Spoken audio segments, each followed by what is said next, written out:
안녕하세요. 안녕하세요. 네, 반갑습니다. 네, 여기가 평화를 품은 집인데요. 평화를 품은 집과 집장님 소개를 간단히 부탁드리겠습니다. 네. 평화를 품은 집은 2014년도에 오픈을 했는데요. 이곳이 이 분단 접경 지역인데다가 또 저희가 건축을 한 곳이 중공군하고 격전이 있었던 자리입니다. 이곳에 이렇게 아픔이 있었던 곳에서 평화적으로 접근해서 평화 커리큘럼을 만들고 또 평화 전시를 하고 또 음악회를 하고 등등의 이런 그 일들을 해나가면 참 좋겠다는 생각을 했습니다. 집장님께서 제노사이드에 대해서 처음 인식하셨던 게 4.3 기념관에서였습니까? 네, 그렇습니다. 4.3 기념관에를 이제 갔을 때 다른 나라의 학살, 집단 학살 뭐 이런 코너가 있었는데요. 그게 바로 이제 제노사이드였어요. 근데 제가 나이를 한 50 정도 먹을 때까지도 제노사이드란 말을 몰랐었어요, 사실은. 아, 진짜요? 예, 학교에서도 들은 바가 없었던 것 같고, 또 사회에서도 제노사이드란 용어를 잘 안 써왔던 것 같습니다. 한국에서 흔히 이제 인종 말살, 뭐 인종 청소, 뭐 그 집단 학살, 뭐 이런 식의 용어는 좀 쓰긴 했지만은 제노사이드란 말은 거의 안 썼던 것 같아요. 그래서 그 제노사이드 사건의 내용, 각 나라별 사건을 보면서 제가 엄청난 이제 충격을 받았었고요. 그리고 또 이제 반성도 많이 했습니다. 그래서 저도 이제 알게 됐으니 저 말고도 우리 주변에 많은 사람들에게도 좀 알려야 되겠다.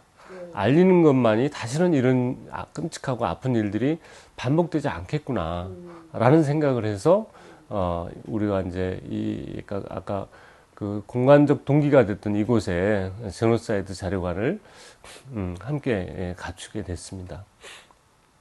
저는 한 30년 동안 이제 출판사, 인문사회학 출판사에서 근무를 했습니다.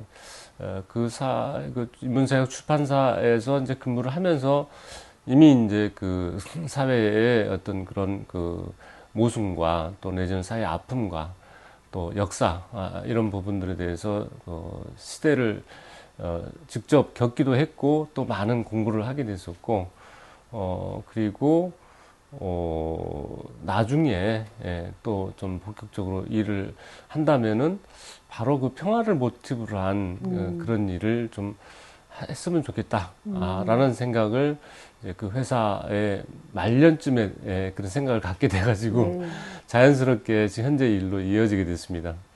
네. 올해 2022년이 특히 이제 러시아의 우크라이나 공격으로 인해서 우크라이나는 물론이고 좀 세계의 평화가 위협받는 지경인데요. 러시아가 우크라이나를 왜 공격했다고 보시는지요? 네. 그 이유를 좀 이렇게 알고자 한다면은 좀 역사가 깁니다. 네. 러시아가 우크라이나인들 또 우크라이나 땅을 침략하고 지배한 역사는 아주 깁니다. 네. 소비에트, 그러니까 소련 연방공화국을 만드는 과정과 제정 러시아 말년부터 이미 지금 러시아는 우크라이나를 침략하고 지배를 했었어요. 네. 그리고 그렇게 시작한 그 지배 식민지 제국주의 역사가 페레스트로이카 이후에 그 연방으로부터 이제 그 독립을 했지만은 그 이후도 그 친러시아 대통령을 집어넣고 간접 지배를 계속 해왔었어요. 그때마다 우크라이나인들이 혁명을 일으켜가지고 네. 축출을 시키고 했었죠. 그런데 그 최근에 와서 또 다시 과거의 방식으로 우크라이나를 폭력으로 침략을 하고 또 거기 살고 있는 민간인들을 지금 끊임없이 학살하고 있는 건데요. 네. 1929년에서 1932년 사이에 소비에트 연방, 당시 스탈린이 정권을 잡고 있었죠. 소비에트 연방이 우크라이나 땅을 지배하면서 공물을 착취를 하고, 그리고 우크라이나인들을 수백만 명을 그로 인해서 죽게 만든 거예요. 기근으로. 그래서 그 세계적으로는 대기근에 의한 학살로 그렇게 지금 역사는 표현하고 있습니다. 네, 홀로도모르가. 홀로도모르가 홀로코스트하고 비슷한 얘기입니다. 그러니까 저희는 홀로코스트는 잘 알아도 홀로도모르는 저도 사실을 이제 최근에 알았습니다. 그래서 도대체 우크라이나가 그러면 왜 러시아는 그렇게 많은 사람들을 또 학살을 해서 또 침략을 해서 지배를 하려고 하는지, 이 부분에 대해서는 우크라이나 땅이 곡창지대이기 때문에 거기다가 소련의 그 산업화 과정에서 우크라이나 땅에다가 공장을 너무 많이 만들었어요. 러시아 공장을요? 그러다 보니 러시아 기술자들이 우크라이나에 와서 살게 됐고, 특히 돈바스라고 하는 이번 그 지역이 러시아인들이 거의 60%예요. 거기가 이제 산업지대거든요. 그러다 보니 그들이 이제 독립을 주장을 하고 있었던 것이고, 그게 우크라이나의 땅이기 때문에 우크라이나는 절대 이제 정부는 반대를 했죠. 그러니 거기에 그 러시아가 개입을 한 셈이 돼버린 거죠. 그래서 독립을 시키고 이제 직간접 지배를 하기 위해서 우크라이나에게 끊임없이 독립을 시키라고 얘기를 했지만은 우크라이나가 거기에 반대를 하는 입장에서 이번에 폭력적으로 전쟁을 일으켜서 이제 강제로 어찌 보면 그 땅을 뺏으러 지금 이제 전쟁을 이렇게 들어오고 있는 거죠. 근데 돈바스 지역만 뺏으려고 전쟁을 이미 이 크림반도는 몇 년 전에 뺏었죠. 그리고 이번에는 이제 목적이 돈바스 지역을 침략하는 것과 우크라이나가 나토 지금 유럽연합에 가입하라고 신청해 놓은 상태거든요. 그래서 유럽연합에 가입하게 되면은 나토에 또 자동으로 가입하게 돼요.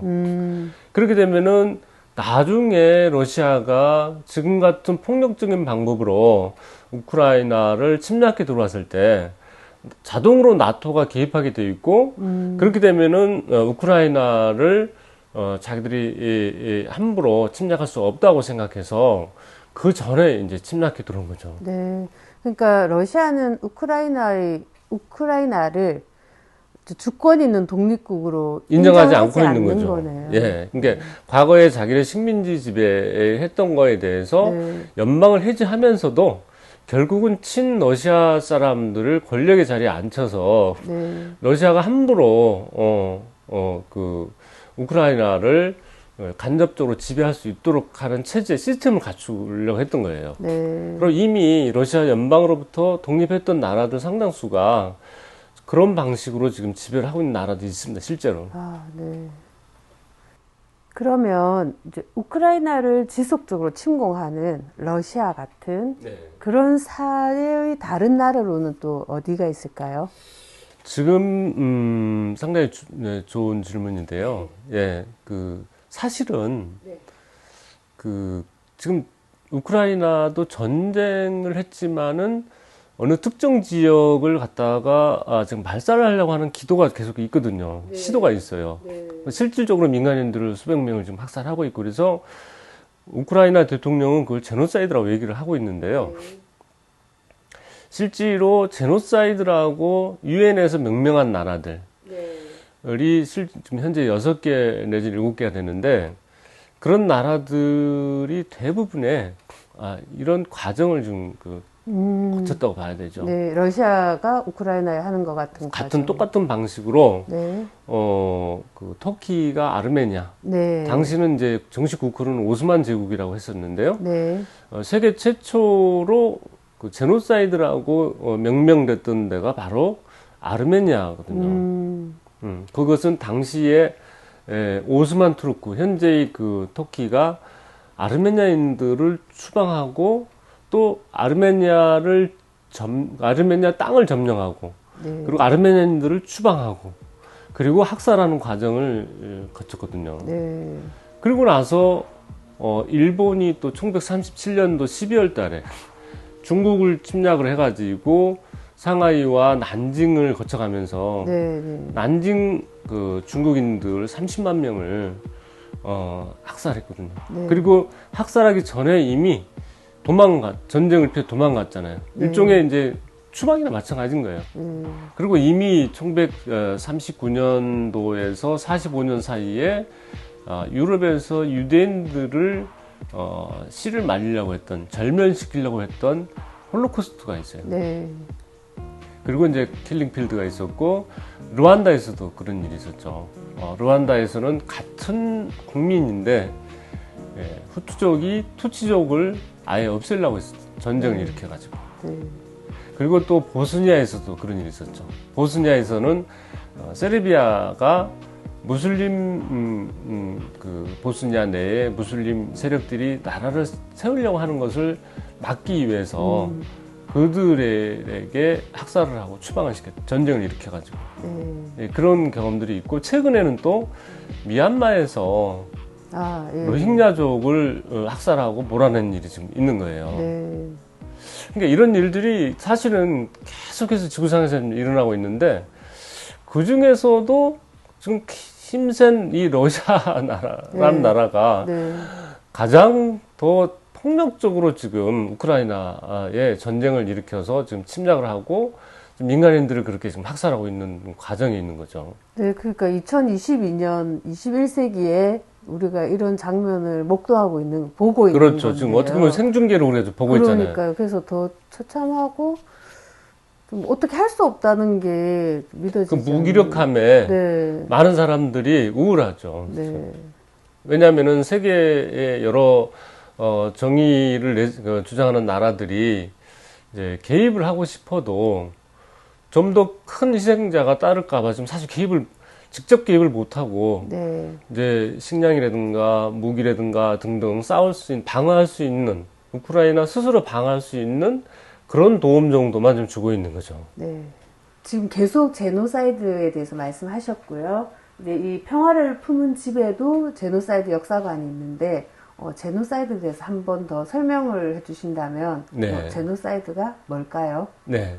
아까도 잠깐 말씀드렸지만은, 제노사이드는 아마 세상에서 가장 무서운 단어입니다. 이 제노스와 사이드라고 하는 말을 이제 결합한 말인데요. 이 세상의 어떤 특정인들, 그게 어떤 민족이 될 수도 있고, 또 종족이 될 수도 있고, 인종이 될 수도 있어요. 그 다음에 어떤 종교가 될 수도 있어요.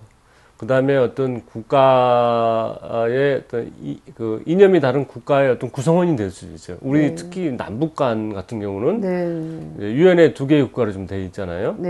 근데 경우에 따라서는 또 한 대상이 될 수 있는 거죠. 이런 어떤 그 대상들을 우리말로 씨를 말린다는 말 많이 하죠. 한자어로 하면 절멸시킨다.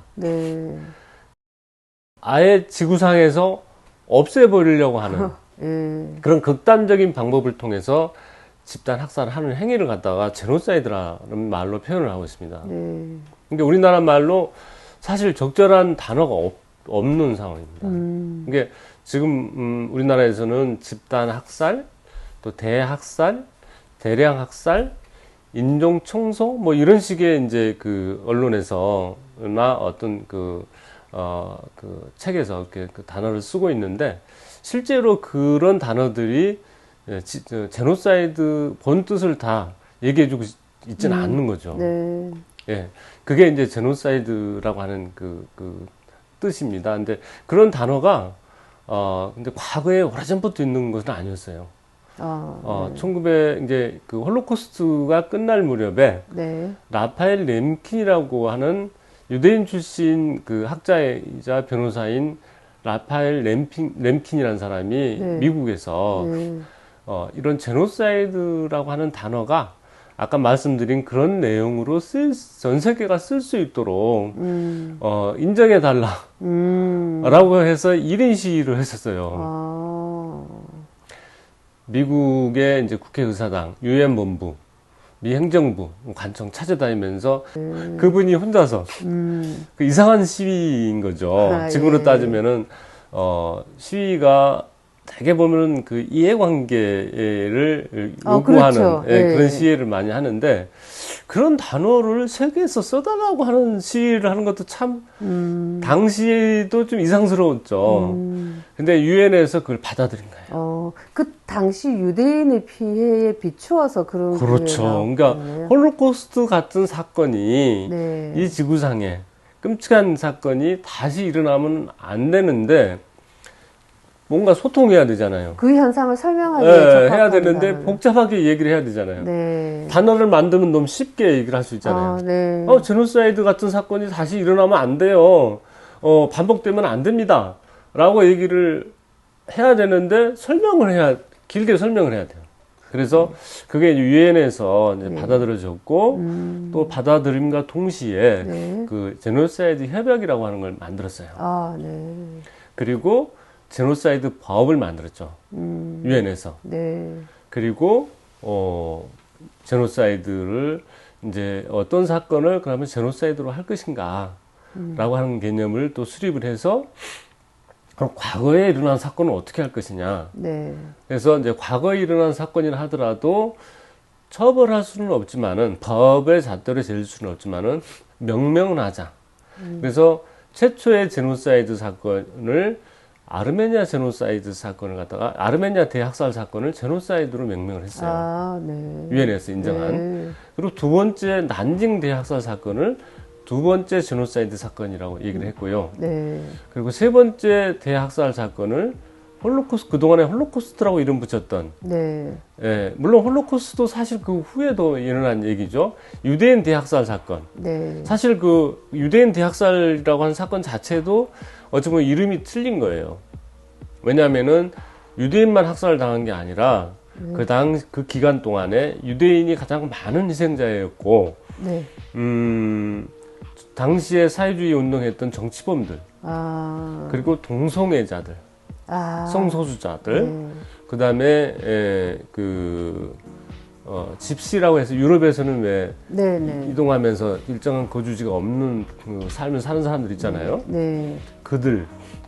그리고, 학살로까지 끌고 가지는 않았지만은 가장 크게 차별했던 게 흑인이었어요. 네.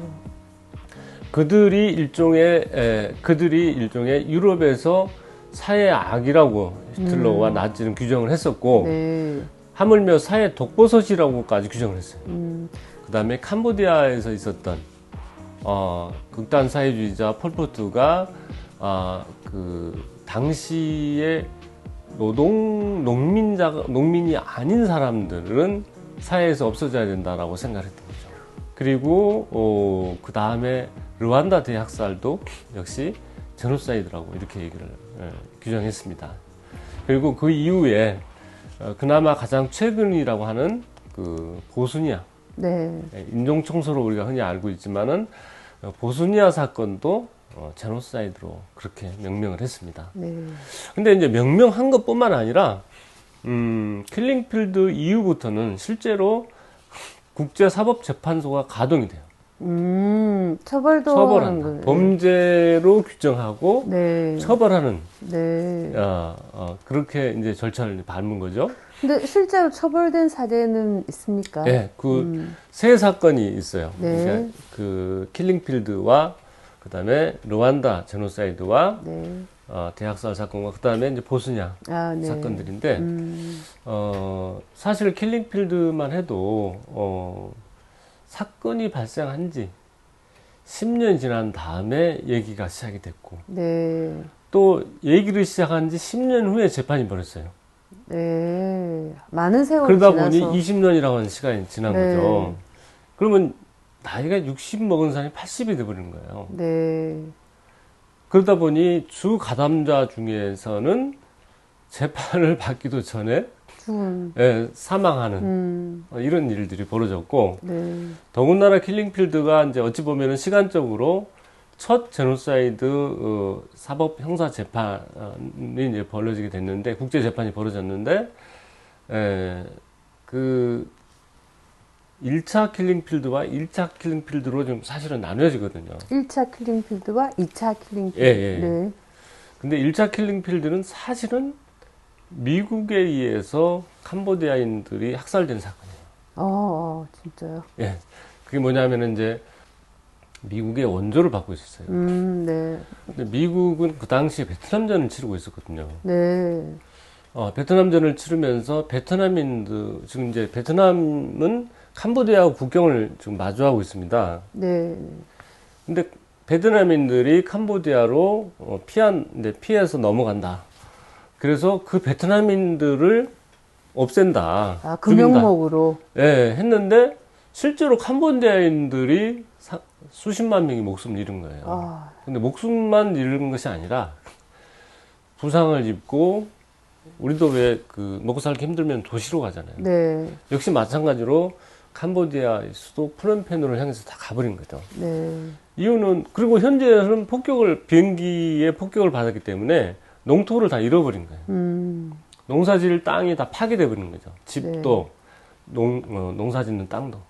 그리고 거기서 살 수가 없죠.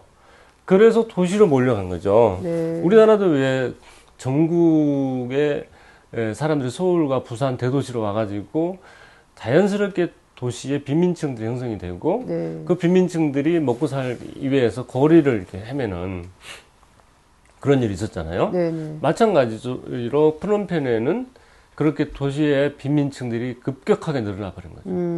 1차 킬링필드를 피해서 도시로 갔던 거죠. 그래서 이미 이제 그 사건이 바로 이제 1차 킬링필드라고 하는 거죠. 네. 근데 국제사회에서는 그 1차 킬링필드에 미국도 재판을 세워야 된다. 라는 얘기를 하는 과정에서 삿바싸움을 한 거죠. 밀고 당기고 하는 과정에서 미국은 빠졌고, 네. 2차 킬링필드 폴포트가 아까 얘기했던 것처럼 자국민을 학살하는 사건만 이제 킬링필드로 규정하고 국제사법재판 당시 가담자들을 사법재판소로 이제 넘긴 거죠. 네. 근데 실질적으로는 그 가담했던 사람이 당시에 총리로 있었기 때문에 그 처벌의 대상자가 숫자가 확 줄어들었습니다. 그래서 실제로 지금 3명과 4명 정도가 지금 이제 종신형. 지금 이미 재판을 받아야 되는 대상으로. 그래서 제소를 지금 젤렌스키 이제 우크라이나 대통령이 제소를 한 상태예요. 네. 그게 이제 국제사법재판소, 형사재판소가 받아들일지는 이제 그 절차상 좀 기다려야 되는 거죠. 아직 기다려야 되는 심의를 해야 상태. 되니까. 예. 그래서 킬링필드의 가담자가 이제 재판을 받았고, 그 다음에 루안다 또, 그 학살 가담자들이 또 재판을 이제, 받고 있는, 이렇게 1심, 2심, 이렇게, 네. 제노사이드라고 하는 그 개념과 네. 협약 법을 통해서 다시는 이 지구상에 이제 제노사이드 같은 사건이 다시 반복되지 않기 위해서 그런 이제 법을 만들고 협약을 만들어 놓은 거거든요. 네. 그런 상황에서도 또 다시 지금 반복되고 있잖아요. 그것은 지금까지 제노사이드 사건을 명명하고 처벌의 대상을 정할 때 강대국들은 다 빠져나간 거예요. 네. 강대국들은 사법재판소에서 처벌할 수 없다라고 하는 그런 그 암묵적인 어떤 그런 자기들만의 어떤 그런 그 자신감이 있는 거예요. 그러니까 자기들을 처벌할 수 없을 것이다라고 국제사회가. 네. 그러니까 러시아가. 일종의 이제 그런 생각을 갖고 있는 거죠. 네. 그러니까 지금도 마찬가지로 저렇게 침략을 했지만은 폭력적으로 자기들을 체포해서 처벌할 수 없을 것이다라고 지금 생각을 하는 거죠. 네. 과거의 역사 속에서도 그래 왔거든요. 예를 들어서 아까 우크라이나의 대기근 네. 사건 경우도 사실은 제노사이드라고 명명을 해야 되는데 그렇네. 유엔에서 공식적으로 제노사이드라고 명명하지는 않았단 말이에요. 그냥 이렇게 제노사이드라고 얘기를 하는 거예요. 그런 다른 나라의 그 사례와 비춰보면 네. 제노사이드라고 해야 되는 거였는데 네. 이미 안 했네요. 그렇죠. 그러니까 그것은 곧 자기들이 강대국이기 때문에 자기들을 함부로 처벌하지 못할 것이라고 하는 자신감이 있는 거죠. 근데 그게 그러면 피해가 더 커지는 건 오히려 강대국에 의해서 할 때 더 커지는 측면도 있는데, 좀 많은 노력을 해왔지만, 좀, 뭐랄까, 중요한 부분은 빠진? 네, 예. 그래서 사실은 아까 킬링필드도 그렇고. 네, 아까 1차 킬링필드 말씀하신 게. 2차, 또 루안다도 이제 재판을 받았다고 얘기했죠. 네. 그때도 프랑스가 개입했다고 분명히 그 당시 학살을 당한 투지족들은 그 근거를 얘기를 하고 있거든요. 네. 근데 프랑스는 절대 아니었다고 얘기를 해요. 네. 그 당시에 프랑스 군이 분명히 당시 유엔군이 철수를 했었거든요. 네. 사태가 수습되는 과정에서 프랑스 군이 와서 그 당시에 민간인 그 피해를 감추기 위해서 이제 장비를 가지고 이렇게 묻어버리는 땅에다가 깊숙이 파고 뭐 그런 그 흔적들도 있고 실제로 그런 장소가 있어요. 저도 가서 봤어요. 네. 근데 그런 식으로 그 여타의 다른 사건들에서 강대국들에 의한 민간인 학살 또 내지는 이 제노사이드 같은 그런 집단 인종 청소적인 학살이 있었음에도 불구하고 그 처벌을 면하기 위해서 전부 다 부인을 하고 있고 그리고 실제로 유엔이 그런 강대국에서 움직여지다 보니까 그걸 피해가고 있는 거죠. 아하. 그걸 아마도 그 과거에 강대국이라 하더라도 처벌을 받는다라고 하는 것을 정의를 세웠으면은 네. 아마도 푸틴이 저렇게 백주 대낮에 네. 예, 그 탱크를 몰고 다른 나라를 무력으로 침략해오고 이런 일들은 없었을 것 같아요. 네. 쉽지 않았을 것 같아요. 그렇죠. 저희도 설마 이러고 있는데. 죽였을 때 그 고통이라고 하는 것은 이루 말할 수가 없는 거예요. 근데 그것도 한 사람이 아니라 많은 사람을 그렇게 죽이는데 인간의 의식이 작동되지 않을 수 없는 건데 사람을 함부로 죽여도 되는 거야? 근데 죽여도 된다라고 세뇌를 받거든요. 네. 그 세뇌가 바로 사람으로부터 사람을 빼내는 일이에요. 그러니까 죽여도 된다라고 하는, 내가 죽여도 된다고 하는 정당성을 갖는 거예요. 네. 인간의 의식이 그 정도까지 가게 만드는 거죠. 훈련을 통해서. 세뇌를 통해서. 예를 들어서, 루안다의 경우는, 후투족이 바퀴벌레보다 못한 종족이라고 그랬거든요. 네. 그러니까 바퀴벌레 우리가 박멸해야 된다 했잖아요. 네. 그런 어떤 의식을 심어주고, 홀로코스트에서도 마찬가지예요. 네. 유대인과 자기들이 사회의 악으로 규정한 그 대상들을 독버섯이라고 했거든요. 그걸 책을 만들었어요. 유포를 시켜요. 학교에서 교육을 해요. 집회가 있을 때마다 강조하고 세뇌를 시키는 거예요. 이들은 똑같은 인간이 아니야. 인간도 아니고 사회의 암적인 존재, 독버섯 같은 존재야. 독이야, 독. 이들이 있으면 우리 사회가 망해. 없애도 돼. 죄의식도 없고 정당하게 생각하는 그렇죠. 그런 식으로 세뇌의 어떤 사상 교육을 좀 시켜서 사람을 죽여도 괜찮다고 하는 그런 생각을 갖게 만드는 거죠. 네. 그게 바로 이제 다름을 인정하지 않는 기본 어떤 의식 중에 하나인 거고, 근데 단지 다름을 인정하지 않는 것만 갖고 또 제노사이드로까지 이어지느냐? 그건 아니에요. 제가 조금 전에 말씀드렸다시피 훈련을 시키고 사상 교육을 시킨다 그랬잖아요. 세뇌를 시킨다 그랬잖아요. 그 세뇌 과정에서 결국은 혐오라고 하는 개념을 또 작동을 시키는 거죠. 네. 혐오스럽게 만들어야만이 누구를 이렇게 아프게 할 수 있거든요. 죽일 수 있거든요. 그리고 또 아무리 학살자들이라 하더라도 일단 법이 필요해요. 맞습니다. 그러면 차별법을 또 만들어요. 그 법적으로 합법적으로 저들은 죽여도 되는, 처벌해도 되는, 된다라고 하는 법을 만들어내는 거예요. 그래서 이런 제노사이드 사건들의 대부분이 이렇게 다름을 인정하지 않거나 어떤 증오를 하게 만들거나 또 그 증오를 넘어서서 혐오스럽게 만들거나 또 내지는 차별법을 만들어서 차별을 강요하거나 등등의 어떤 우리 사회가 반평화라고 얘기하고 있는 그런 요소들을 이미 그 어려서부터 어떤 의식 속에 이렇게 심어져 왔었고, 그리고 그것이 교육 과정 속에서도 그렇게 교육받고 성장하게 만드는 거죠. 그러니까 아까 제가 어느 날 갑자기 전부 죽여 없애버리는 결정을 내린다고 하는 개념이 있을 수가 없다는 거죠. 그래서 하여튼 한 인간의 성장 과정에서 그렇게 어려서부터 반평화적인 요소들, 그런 부분들이 의식 속에 들어와 있고 그 의식이 성장하게 만들었고 결국은 그가 어떤 권력의 자리에 앉혔거나 또 앉으려고 할 때 그런 극단적인 방법을 쓰게 했다는 거죠. 이제 쓰게끔 이미 그 사람에게는 갖춰져 그런 잘못된 그 반평화적인 그런 어떤 사고나 어떤 그 결정들이 이미 머릿속에 자리 잡고 있었던 거죠. 그래서 이제 연결이 되는 건데 이제 평화를 품은 집 이제 활동을 보면 책과 전시, 영화 같은 다양한 미디어를 활용해서 이제 평화에 대한 중요성을 이제 이렇게 알리고 계신데요. 이제 개인이 평화를 위해 할 수 있는 거라면 어떤 게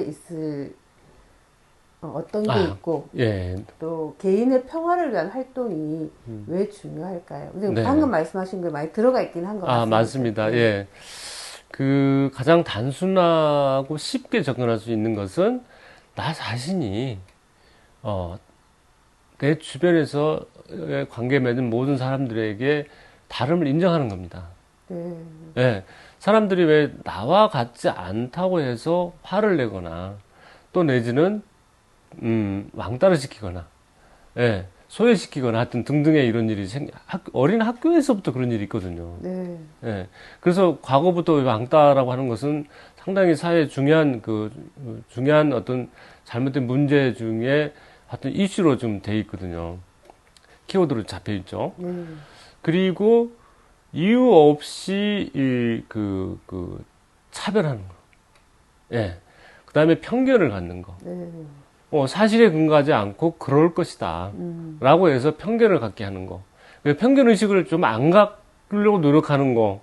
평화적인 의식을 갖는다. 라고 생각하면 될 것 같아요. 그리고, 그렇죠. 편견은 잘못된 차별을 낳거든요. 예를 들어서, 반 아이네 집에 어떤 도둑이나 강도가 들었는데 증거 포착이 안 됐어요. 확인이 안 됐는데 그 자리에서 누가 그랬을 것이다. 누가 그랬을 것이다. 예를 들어서 기존에 없이 사는 사람을 지목을 하거나 또 어떤 인종, 미국의 경우는 흑인이 그랬을 것이라든가 우리나라의 경우는 또 외국인 노동자가 그랬을 것이라든가 등등의 그 사실과 다르게 그것이 마치 사실처럼 규정하는 거. 그렇게 생각하게 만드는 거. 이거 자체가 하나의 이제 편견이기도 하고 이미 그 속에는 차별이 들어가 있는 거예요. 동등하지 않는 거죠. 그래서 모두가 동등하고 평등하다고 하는 의식을 갖는 것 자체가 이미 그 사람은 평화 의식을 갖고 있는 거고 평화 활동을 하고 있는 거예요. 그리고 그 차별이 조금 더 나가면은 바로 증오로 연결됩니다. 네. 왜냐면은 동의를 받기 위해서 자꾸 증오심을 부추기거든요. 왜? 본인만 그렇게 인정하면 될 걸, 다른 누구도 자기 생각과 같이 그걸, 차별을 인정하기 위해서 자꾸 그들을 증오하지 않으면 차별로 이어지지가 않거든요. 그리고 완전히 또, 예를 들어서, 그런 누군가의 그 증오와 차별한 대상을 좀 더, 자기 이익과 자기 위주로 어떤 그 의식을 갖도록 주변 사람들을 선동하기 위해서는 그런 증오심을 부추기거나 경우에 따라서는 이제 혐오까지 끌어내는 거예요. 혐오를 끌어내면은 행동이 따르는 거거든요. 혐오에서 끝나는 게 아니에요. 그게 이제 그 법으로도 사회적인 법으로도 그렇게 이제 예를 들어서 혐오법을 만들거나 또 혐오법을 혐오스럽지 않기 위해서 법을 개정해야 되는데 반대하거나 뭐 등등의 이제 행동들을 하게 되는 거죠. 국회에 예를 들어서 법을 만들려고 하는데 저지하려고 하거나 또 그 집단 간의 연대를 통해서 또 방해를 하거나 등등의 행동을 하거든요. 그리고 더 심한 경우는 이렇게 전쟁을 일으켜서 해결하려고 하는 그 다음에 방화 같은 폭력적인 방법을 이용하거나 그리고 더 극단적인 제노사이드 같은 행위를 통해서 문제를 해결하려고 하는 것들이 결국은 바로 그 저 밑자락에 그 다름을 인정하지 않고 편견을 갖게 했었고 편견을 가졌었고 그걸 통해서 차별했었고 차별을 좀 더 끌어내기 위해서 증오하게 만들고 증오의 대상자를 좀 더 멀리하기 위해서 없애기 위해서 혐오를 자꾸 조장하고 사회의 어떤 그 어떤 범죄 살인이나 폭력을 통해서 해결하려고 하고 좀 더 집단화시켜서 해결하려고 하는 이런 방법으로 이어지는 게 바로 제노사이드이기 때문에 제노사이드는 평화와 만나 있다라고 얘기를 하는 겁니다. 네. 제가 이제 이 제노사이드 자령왕과 이제 평화를 품은 집을 차리면서 가장 크게 이제 모토로 세운 게 있어요. 조금 전에 이제 그 제노사이드가 어떻게 평화와 만나는가 이제 말씀드릴 때 이제 좀 한번 말씀드린 내용이긴 하나, 나와 다름을 인정하는 생각을 좀 가져주셨으면 좋겠다라는 거고요. 그리고 이렇게 그 다르다고 하는 것이 그럼 뭔가 그것은 얼굴 생김새도 다르고 키도 다르고 사소한 것부터 해서 이렇게 국가나 민족, 인종이 다르고 다르다고 해서 그들을 무시하거나 또 내지는 편견을 갖거나 그들을 차별하는 그런 생각을 좀 안 가졌으면 하는 이제 이 동영상 강의를 최소한 들으신 분이라고 한다면은 좀 그런 생각을 좀 가져줬으면 하는 게 제 바람이고요. 궁극적으로는 누군가를 아프게 하지 않는다라는 라는 생활을 이제 그런 생각을 갖고 사는 거죠. 그런 생활을 하고 사는 거죠. 나로 하여금 누군가를 아프게 해서는 안 된다라고 하는 그런 생각을 갖고 좀 살아주셨으면 하는 게 제가 이 동영상 강의를 듣는 분들에게 바라는 바입니다. 오랜 시간 좋은 말씀 감사합니다. 네, 감사합니다.